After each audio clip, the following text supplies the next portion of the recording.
Good morning, ladies and gentlemen. By my calculations, the risk dial is at minus 42, so in deeply negative territory.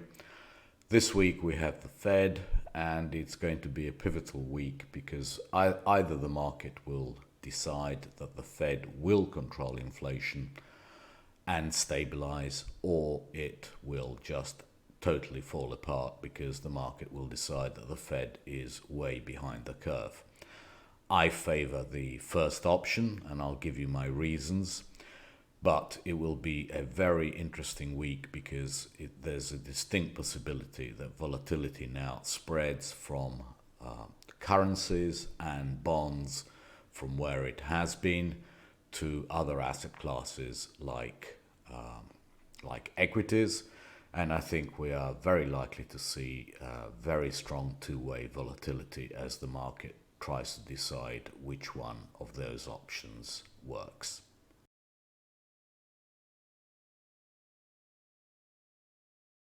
For the past few weeks, I've been saying that it's unlikely that the yield curve is going to give us any interesting signals or predictive signals. I'm now ready to actually start saying that the yield curve from this week on will give us some interesting signals. Why? Because as I've just said, the market has to decide whether the Fed is credible and will be on top of inflation or it's not. I think if the market decides that the Fed is credible, you will get a tightening in the spread between twos and tens, i.e. twos will remain offered, the yield will go up, and people will start transferring money into longer tenures, deciding that we are somewhere close to the top of the yield cycle in longer durations. As that happens, this spread is going to go down towards negative. But there is a distinct possibility, depending on what the Fed decides to do and what Powell says in the presser, that the market decides that he's not doing enough, in which case we start going even more positive. I think it's more likely that we fall, but that's just a bias. I have no idea what Powell is going to say. But in any case, from now on, I think 2s, 10s and 5s, 30s are going to start being a good indicator about which way the market wants to jump. As to other parts of the yield curve, I think actually the most interesting part is going to be 5s, 10s. For a variety of reasons. I think if 5s, 10s now start falling below 11 basis points, the market is deciding that the Fed is not doing enough. On the other hand, if we start taking out these highs here, we are going to get an inverted yield curve. And an inverted yield curve just means that the Fed is going to be credible and that other asset prices are going to reprice, and I'll talk about that later. The individual tenures, 5s, 10s and 30s had a quiet week exactly within the support and resistance levels. These are 5s. This level around 2.99, 3% is critical, because if we start taking out these levels around 3.08, that means that all the pressure is on the 2s and 5s, and the yield curve will go negative. The 10s, again, everything is within the levels that predicted, 273 to 298.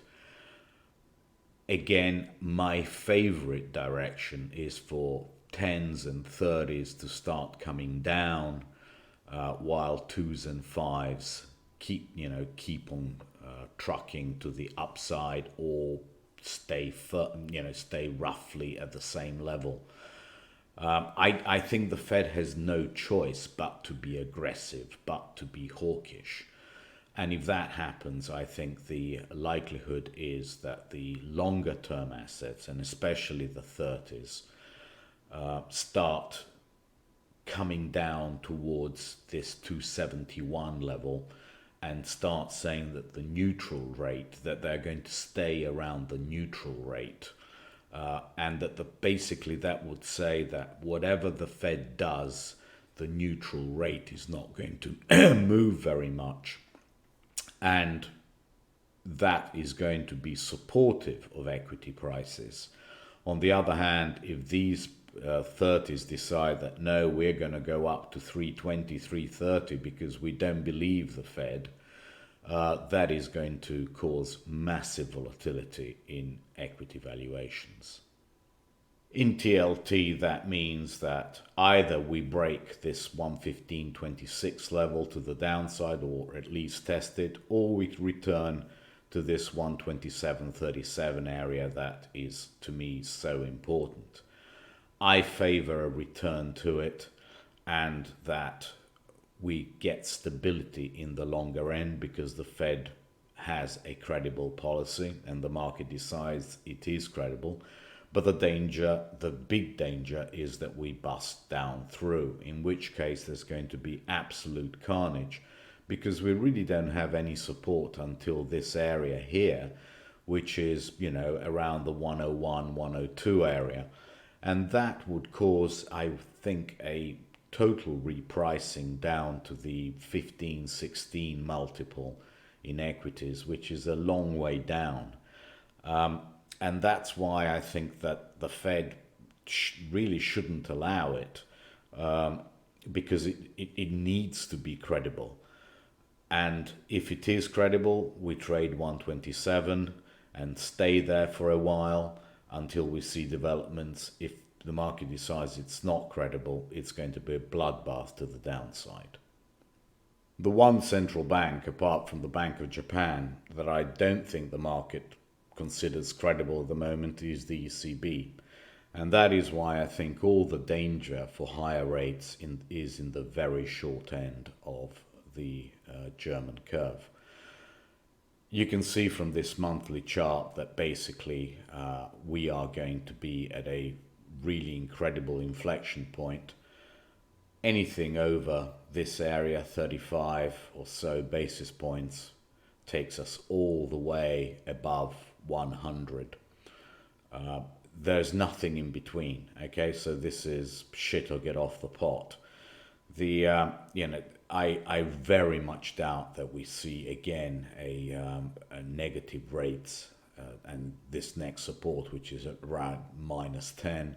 I really don't think that the market is, with the inflation levels that we have, with the prints that we have for core inflation in Europe, I think the ECB is way behind and is going to have to catch up in a major way and take the curve in Germany to negative levels. We're going to have quite a lot of tightening. And, as I'm a betting man, I'm betting that we trade this line before we trade this line in twos in Germany. If we look at the bubble, my betting is that we go up here towards 120. So I'm looking for 115 or so in the 2-year. I'm looking for 120 or so in the 5-year. And if we look at the 10-year, what am I looking for? I'm looking for this kind of area around 113, 115. You can see how that is a very flat yield curve. So I'm looking for a complete flattening to zero, maybe even inverted yield curve eventually in Germany.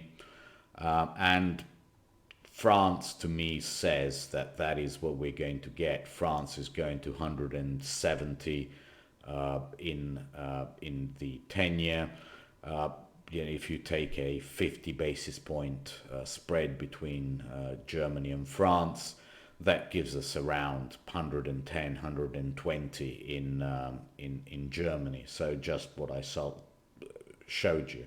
So to me, the European markets have got much further to go to catch up than the US. If we look at the differential between the US and Germany, to me, the danger is that we repeat this, that we go down towards the lows around 150 basis points. This differential is really a factor of the credibility of the policies of the central bank. It is also a factor of how much tightening the central banks do. But if the Fed becomes credible and the ECB becomes, less credible, it makes sense that this differential will actually start coming in.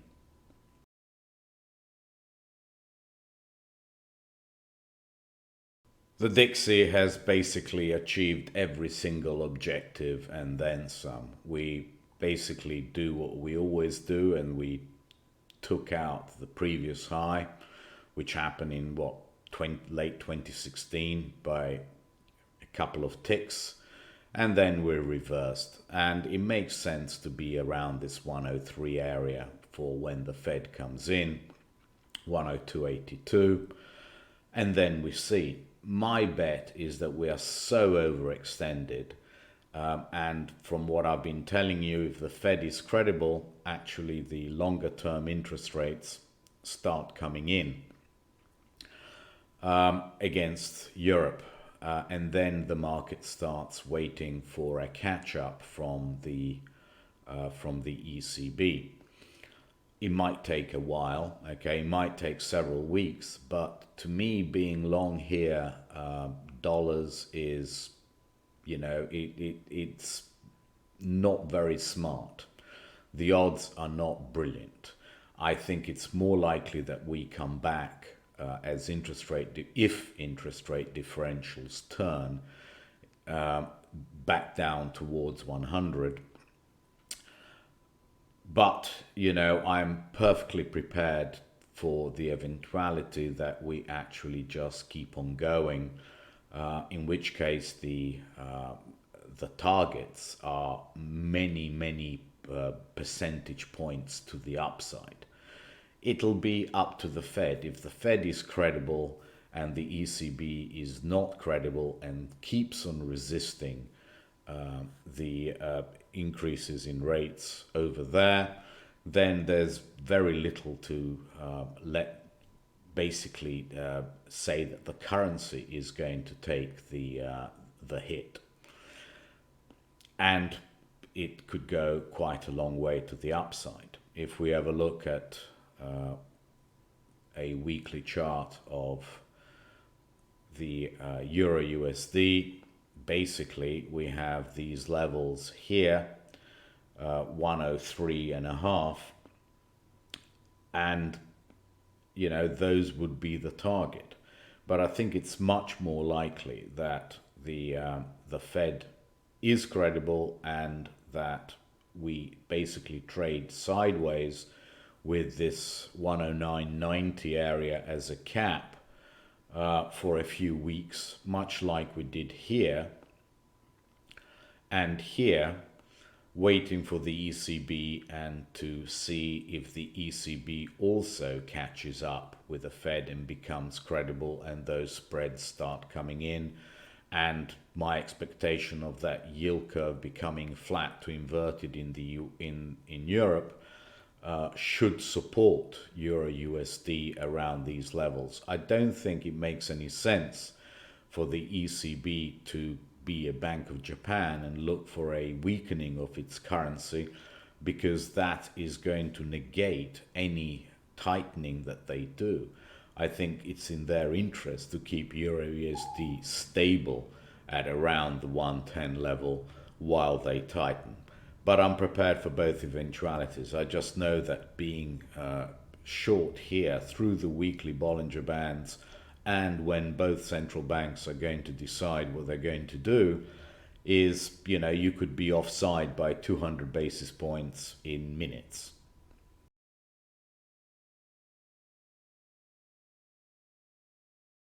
Gold attained my 1881 level and bounced, made $17 on the quick bounce. I still don't trust it. I don't trust it because I want to see what the Fed does. I think if the Fed is credible, and we get a partial reversal in the dollar in the next week or so, there is the possibility that we try 1930 and then collapse all the way down to 1830. I think the odds of us going lower than 1830 are not great. Okay, and I really think that 1830 gold is going to be a very, very well performing asset until the end of the year, because, you know, let's face it, whatever happens, we're going to have, even if the Fed is credible, inflation is going to remain high for the next couple of years, and that should, over time, take us higher in gold. Certainly from this 1830 level, that's the level where I want to have a really good large option position for the upside. And more so because gold DBC is at my target level, indicating that I should be favoring gold over DBC. Why would that be? Well, one possibility is demand destruction for commodities. You know, do I know whether that's going to happen? No, I don't know. Is it too early in the cycle to expect demand destruction? Maybe. But this tells me that the market has fully discounted the strength in commodities, and that now gold is becoming undervalued in terms of commodities.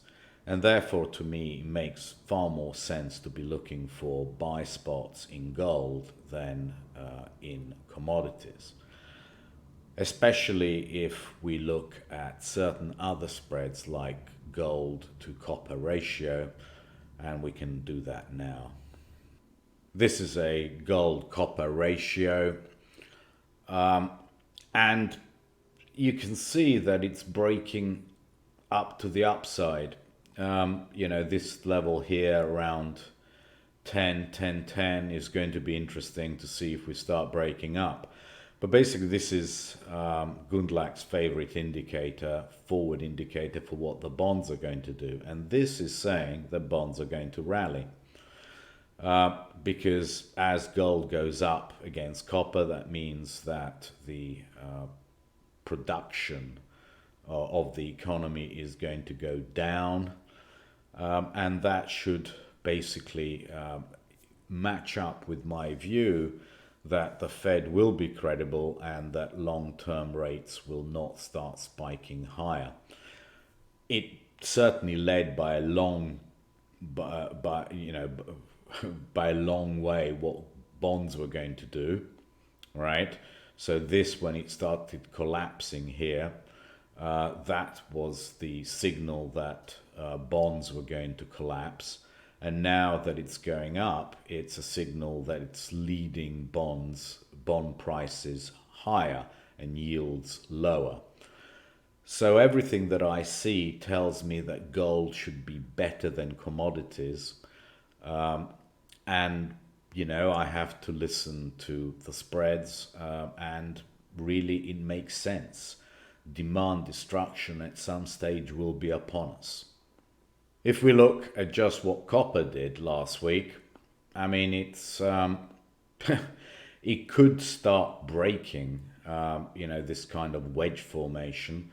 To me, the important level is 4,100, 4.1735. If it starts breaking below there and closing below there, that to me is an unmistakable signal that the economy is actually faltering and that the high interest rates the Fed is imposing are going to basically lead to demand destruction in the economy.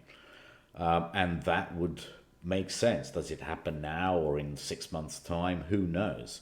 But that, I think, is what the copper price is saying, and that gold copper ratio is also saying. Leading bond prices higher, a flat to negative yield curve, that kind of scenario. I also wanted to make you aware of this monthly chart of silver. I don't trade a lot of silver and I don't know a lot about it. I sometimes trade gold-silver ratio, and I know that gold is massively outperforming silver. And this could be another signal because, I mean, the narrative for silver has been, oh, they need silver to build these electric vehicles and this and that, and silver is going to massively outperform gold. Well, it's not. It's crapping out against gold, and basically it looks rubbish. If we start closing below this 2045, my God, I mean, it just means that we're going to go into the low teens. So, there are charts now which are showing rapid demand destruction, or the possibility that the market is discounting future demand destruction. And this is silver against gold. To me, this looks fairly bearish. And if that is the case, you have to ask yourself, why would that be the case? There can only be demand destruction while gold is supported by the fact that bonds are going to start maybe stabilizing and performing again. I have no idea whether that is the case, but that seems to be the narrative that fits the price action. It just makes sense to me that the longer duration bonds will stabilize if the Fed is credible. If the Fed says we're going to do whatever it takes to beat inflation, and here's a 50% hike, and we're going to do another 50% hike, and we're going to do QE, and all these, that basically means that any kind of price for longer duration bonds above the neutral rate, and everyone seems to agree that the neutral rate in the US is somewhere around 2.5%, that probably means that that is enough for 30-year bonds. It might not be enough for twos, it might not be enough for fives, but it certainly is enough for 30s, because the demand destruction is going to lead people to abandon certain commodities, possibly oil, and go into a longer duration asset, a fixed income asset, as a safe haven in a storm of volatility in other assets.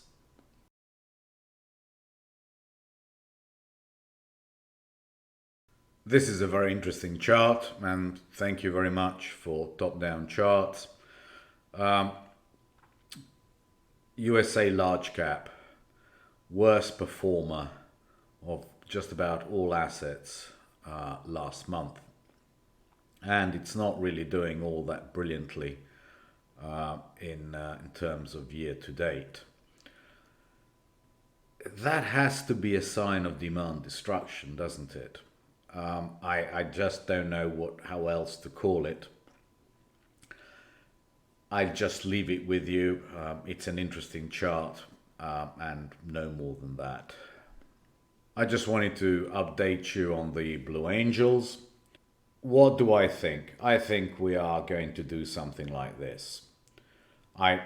We are not going to abandon the times 18 Blue Angel very easily, not while it's still upward sloping.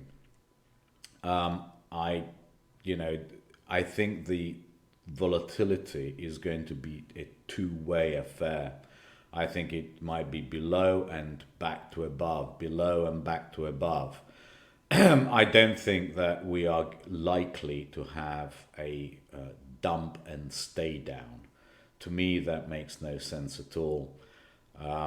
If I'm not hugely negative on long duration assets, I can't be hugely negative on equities either, unless there's a recession.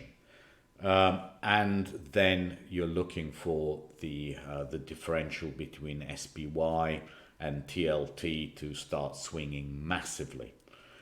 And I'll show you a chart of SPY TLT in a moment and show you why that is unlikely at the moment. Now, we are talking timing, nothing else. I don't think the timing for a big dump in equities is now. I think you could get a whip down and back up. I don't think lower levels are sustainable for very long. New month, let's have a look at the monthly chart of the S&Ps. And it's basically as bearish as you like. We haven't had a close right at the lows of the month for a while. And interesting enough, the last time we did have a close at the lows of the month, the next month we went straight up. But that's not what I really wanted to say. What I wanted to say with this chart is that it looks so bad it's bullish. And really the level that we are going to have to break for it to be bullish is going to be this level. Let's see if I can... Yeah, basically this kind of level. You can see where all the moving averages are bunched up. So that is basically just below 4,400. Let's call it 4,375. Something like that. We'll look later on to see where the important level is. Basically anything that keeps us below that level and closing below that level maintains the pressure. My argument is one of timing rather than direction at this stage. I don't think that we are ready to break down hard.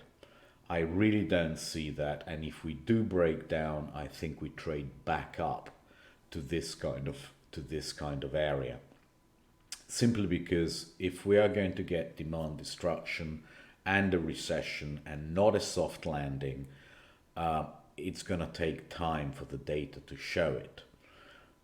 And I don't think it happens next month. I think now that earnings are over, the window for the buybacks is reopening, and you're going to have massive amounts of buybacks over the course of the next month or so.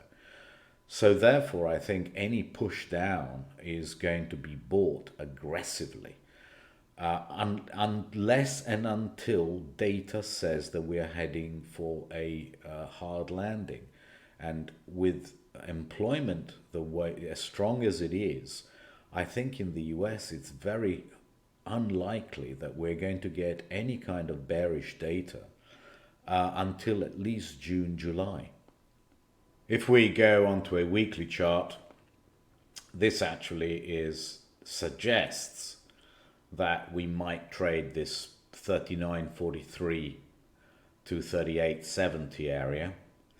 I would love to see it. I would absolutely love to see it because I think it's almost guaranteed to give us at least 42.47 again. At least. I don't think it happens next week. I think the Fed is far too smart to, for that to happen. I would bet that next week we trade 42.47 or even higher, and only much later do we break down to these levels when we have actual data that says that should happen. I'm just not bearish of US equities or any equity market at the moment. I think the risk reward just isn't there. Look at it, we are at the lows of the Bollinger Bands. Every time that has happened, that we've gone through the Bollinger Band lows and not retraced hard, was when, here was when the Fed came out and you remember the Powell episode when he had to pivot. Well, this is what happened then. This is COVID. This is completely different. This is a real event. So yes, I mean, we could have the possibility of Powell screwing it up royally and we get down there. But down there, 39.43 to 38.70, not only is it very close to times 16 forward earnings, but also is a wonderful risk-reward area for longs. For me to start believing the demand destruction, hard landing, recession narrative now, I would have to see ITOT over government start breaking these levels. Okay, from here to there, while we're basically going up and down and doing nothing and not going anywhere. I really find it hard to believe that we are going to be in a recession now, i.e., that we are going to break down hard in equities and stay down. I think that narrative would only start making sense when we break this area, this huge support area that we have in ITOT over government. Until and unless that happens, I believe that equities are going to have two-way volatility, both to the downside and the upside. Through there, and I agree, you probably get a move of this magnitude to the downside, i.e. probably to 311, that kind of move. And that will signify a continuation of a bearish trend, of an outright trend in equities. If we have a look at a collection of risk spreads, I've been telling you about SPY over XLY. I've been telling you that the big danger in earnings was Amazon. And basically all we are having is a washout of very bad and stale positions that people have had for a while, and they're now just taking their losses like good boys. But this spread is not indicating that XLY is actually weakening very much. We are not anywhere near the highs of 2022. If we look at the equal weight consumer discretionary over staples, it's holding in very well. It hasn't done very much. It's as bad as it's been, but it's not really breaking any important levels. These are all things, and if we look at SPY TLT, this really doesn't look all that bearish. I really want to see SPY TLT below these levels, and I'll give myself a reminder here. And really, you would expect SPY TLT. Look how low it was, this year. It's nowhere near those levels. So I don't see any reason for panic in equities. I think the volatility is going to be two-way. It's going to be a very big week for NQ, especially because if the 30 years starts stabilizing according to the narrative that I've given you,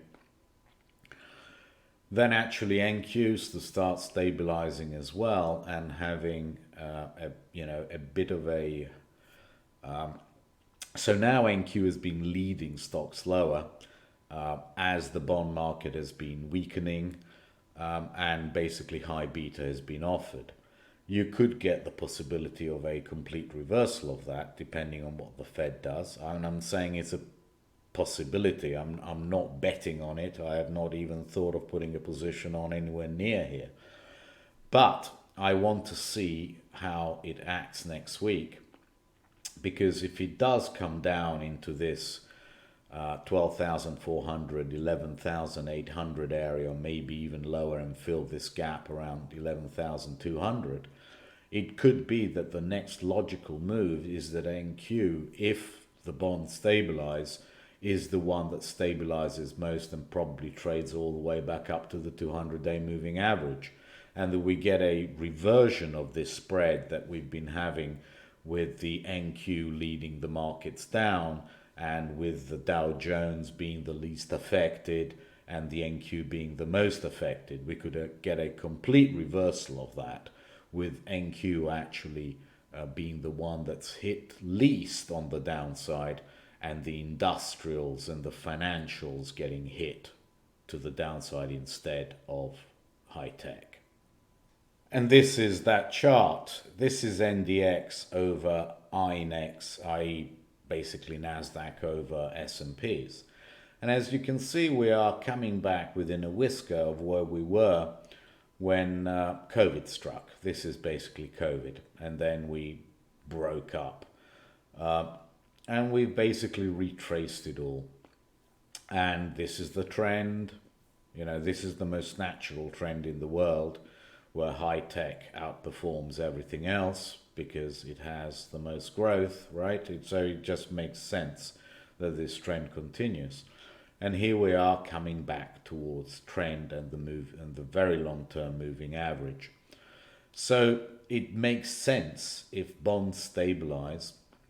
This move here has been all bonds, right? So if we start coming here and bouncing off it, it makes sense that we go back towards taking these levels out on a very long-term basis, and it means that NQ is actually going to be the best performing asset. But that is something that the Fed will tell us on Wednesday. Is it time to start betting on longer duration assets not doing any worse? In which case we know what to do. The better performing assets are going to be the ones, the high beta ones, like the ones in NASDAQ. And the worst performing assets are going to be financials, they're going to be industrials, because you're still looking for the demand destruction that's going to happen with higher short-term rates, stable long-term rates, a possibly negative yield curve, and all those are indicators of, if not a recession, then a soft landing. But a soft landing means, what does it mean? It means less growth. It means less money in the pocket of consumers. It means XLY not performing very well. It means housing not performing very well. And that, to me, means that there's going to be a switch into high growth from, at the moment, the safer parts of the INX.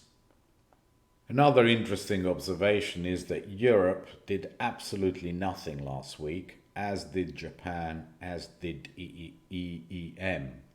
So all the pressure on Friday, and really it only happened on Friday. Before that, we were, even Friday morning, we were trading unchanged on the week in S&Ps. The 100-point collapse that we had, basically from 11 o'clock onwards until 4 o'clock, was all US. Nothing really Europe or Japan or anywhere else in the world. And that could be a number of factors. But this really isn't all that bearish a chart. I only start getting bearish on a close below 36.24. And really nothing else to say. On a daily basis, you really need a close below 36.45 in stocks to start getting even slightly bearish. And Nikkei, of course, as I said last week, is the one that was supported most by the currency and did absolutely nothing. Closed where it opened. Try the upside, try the downside. Basically it's trading 29,145 and just short of 28,180, which keeps the pressure to the downside, for the time being. And EEM also actually closed slightly, exactly where it closed the week before, better than the open. But it just shows you that this is not equity pressure. This was just something in the US, I don't know, bad positioning, who the hell knows, month-end flows, call it, yes, option expiry for month-end, whatever you like to call it. I just see no signs that this pressure that this is equity pressure, that this is a market saying we're heading for recession. No, I don't think so. I think this is going to be two-way volatility. And here we have vol, and our friend is going to close this gap that it had here at 35.10, let's call it. Nearly closed it on Friday. The interesting thing is that it closed below the previous high, so it's nowhere near as strong a trend in higher volatility as it is in weakness in the ES, which is a bit of a divergence. If you have a look, it closed above 30.11, which keeps the pressure to the upside. I think we are probably likely to trade these 37, 38s probably Monday, Tuesday, and then come back down after the Fed. The big signal that things are over and we're actually going to get a strong squeeze is a close below 30% in volatility on a daily basis. Every time that happens, you get a squeeze in ES, and we go back to the moving average. But it's very noticeable how we are in a period of higher volatility. Volatility is slowly trending up, and that to me means two-way volatility. We get the squeezes up to the important levels in ES, SPX, and we also then get the falls back down. I really can't see that it's a time to panic. It's a time to trade levels or trade from levels. And to me, the levels are all very clear. If we go back, I'm going to be very patient. To me, this is a very important level. 39.43, 38.70. I would love to see that level next week, and I'll of course tweet it to you.